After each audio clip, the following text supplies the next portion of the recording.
जियो रे जियो मैडम। हाँ लाला आओ भाई ठीक है भाई कब चक्का पान वाला कर तुम हंसा तो ना। हाँ तो कसम से मोर एक ठाड़ हो जाता है।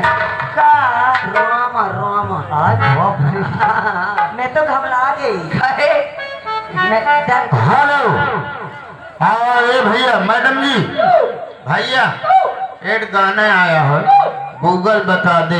अच्छा गूगल वाला। ये गाना सुनाओ। हाँ गूगल वाला सुनाओ। महिया न सुनाई हो अंधेरे में भेद सुना दे। ओ यहाँ के हमारे पप्पू भैया शॉर्ट सर्विस वाले पप्पू हाँ कहाँ है लप्पू?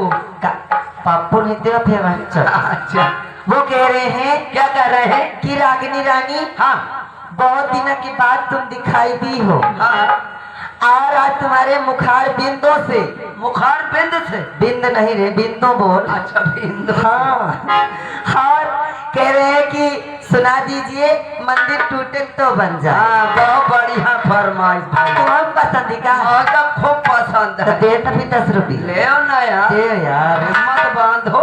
ले 10 वापस ले ले। नहीं ले रहा हूँ। सुनाइए मैडम जी। नहीं देते है ना कहते हैं, ला चल 10 रुपये ले।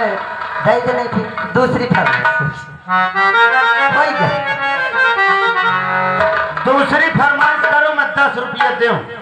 हाँ हाँ आइए दूसरी फरमाइश हमारे कॉमेडियन साहब के लिए कहना है। गूगल बता दे। हाँ ठीक है इसको लो।